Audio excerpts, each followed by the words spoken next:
Some of the countries with the highest rates of animal abuse are the Netherlands, Japan, and Australia. I personally would have never thought that these countries that are developed and generally known for being peaceful could commit such torturous acts on animals. This statistic is one of the reasons that I made my 2010 project a blog about animal abuse. So, some people define animal abuse in different ways. Some people just believe that animal abuse is hitting a house pet, but they don't believe that killing an animal is animal abuse. The killing an animal for consumption is animal abuse. Some people believe that none of the above is okay, and others believe that all of the above is okay. I'm one of the people who believes that none of the above is okay.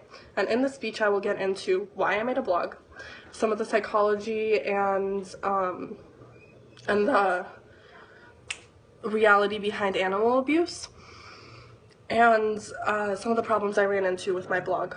So I decided to make a blog because it's easily accessible on the internet, and many people prefer reading something like this online rather than having to pick up a book.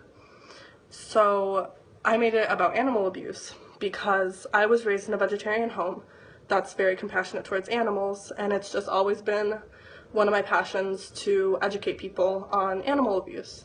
And I figured that this would be a great way to get my message out there.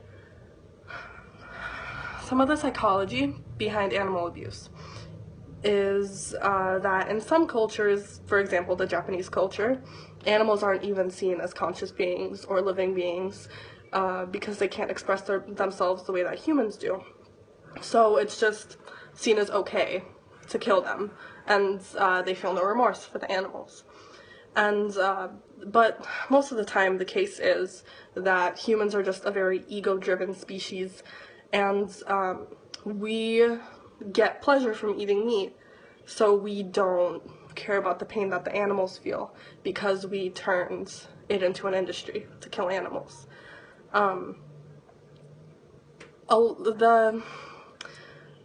way that animals are killed is very cruel, and a lot of people don't see it the way that it actually is. See, when animals are picked up from farms and brought to slaughterhouses, it is literally one of the last times they'll ever see sunlight.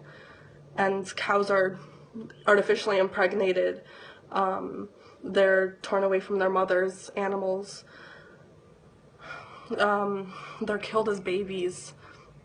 When they're about to be killed, they're killed very, very slowly, and a lot of the time they're starved 48 hours before they're killed, so their meat isn't contaminated.